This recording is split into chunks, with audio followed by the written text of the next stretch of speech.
Вон там кусты, первая находка, правда не моя. Кто-то нашел, скорее всего, белый гриб, этот полубелый, извиняюсь. Не смогли его опознать, так и оставили. Но недалеко от него,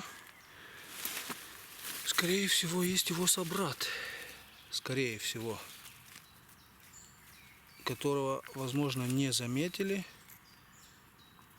Либо заметили, но не взяли, так как не смогли определить первого. Да? Очень похож на полубелый. По нему бегают какие-то мелкие, непонятно кто. Брать, не брать?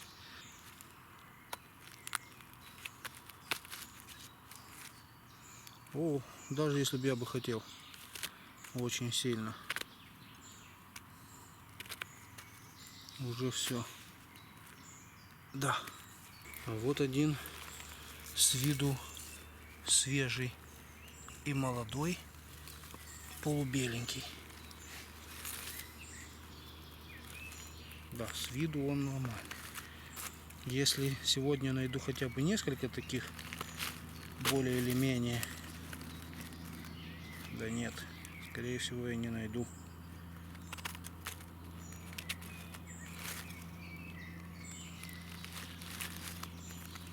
Уже все, их приметили черви уже. Хотел сказать, что если найду хотя бы несколько таких нормальных белых грибов, все-таки сегодня я их попробую. Так как мы их собираем, мы их определили вроде бы самостоятельно, что они белые, полубелые грибы, но вот никак взять на зуб никто не решается. И вот поэтому сегодня, если найду несколько, но походу не судьба, все они червивые. Вон из-за листвы на нас глядит. Скорее всего, это мухомор серо-розовый. Вот кто с ним знаком, кто знает, может быть, скажут нам, что это он. Вот. Правда, он червивый уже, капец. Да, червивый до ужаса. Вульва, юбка розовеет.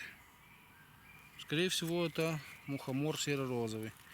Вчера теща тоже нашла несколько молодых, но мы пока до них не доросли, чтобы их взять. Вот этот вроде бы получше выглядит.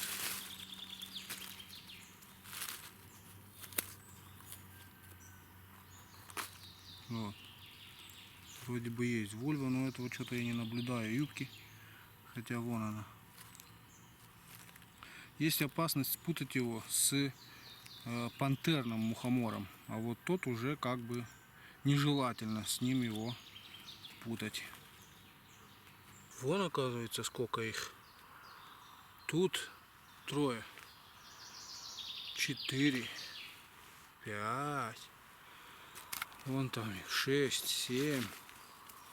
Большими семьями живут представители этого вида. Вон тут тропинка какая. И вот, кстати, классическая форма. Расскажу историю, почему их называют мухомор. Наверняка тоже все знают. Если вот посмотреть сбоку, такая форма шляпки у взрослого мухомора. Тут накапливается дождевая вода. Мухи садятся, хотят пить и окочуриваются. Из-за этого в древности их так и назвали. Мухомор, то есть убиватель мух.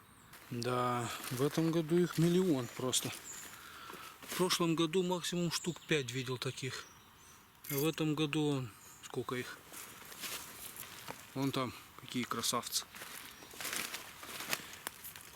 Красивые. Ничего не скажешь. Вон там еще один маленький. Слушайте, давайте-ка все-таки. Вон. Малютки. Вот этого красавца попытаемся достать. Вот так. Вот, у этого еще покрывало не сошла. Вот, какой молодняк. Странно держать в руках представителя семейства аммонита. Пластинки вроде бы белые, частые. внизу, но он уже червивый. У основания красненький. Вчера читал описание этого гриба. Комары заколупецали.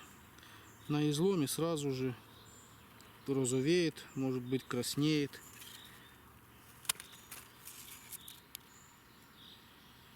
Ну, я, наверное, все-таки себе галочку поставлю, что мухомор серо-розовый я находил. Но точно я не знаю, он ли этот или нет. Червивый практически до шляпки. Что это у нас? Да ладно. Одна сыроежка все-таки удостоила меня вниманием. Но червивая капец. Да, среди полчища мухоморов. И опять что-то на сыроежку похоже здесь. Эти сыроежки мы и в прошлом году их не брали. А это еще и червивая. Не сильно, но червивая.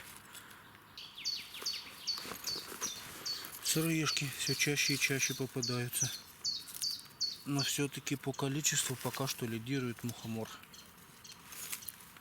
Эти вроде бы молодые, но уже все с тоннелями от червей.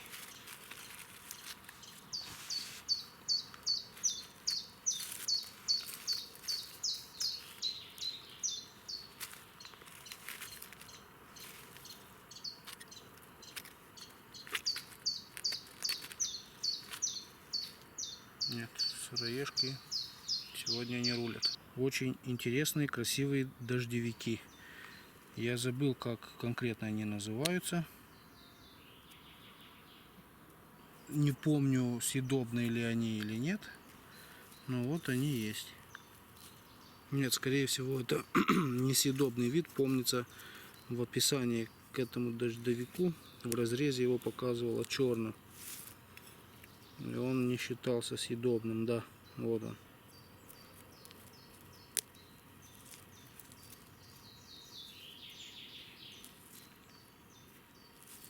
Очень красивый изнутри, как будто камень разрезали.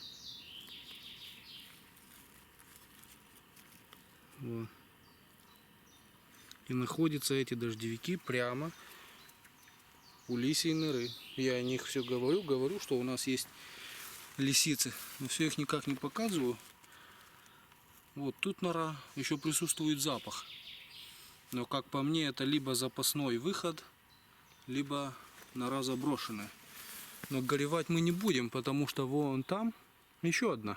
Сейчас я вам ее покажу. Вот это, ребята, уже похож на обжиточный вариант. Свежая глина. Да, яма чистая. Это обжиточный вариант. Вон следы есть. Вот они. Надеюсь, никого дома нет. Или все спят. Но, по крайней мере, мы их не тревожить пришли. Так что потихонечку даем заднюю.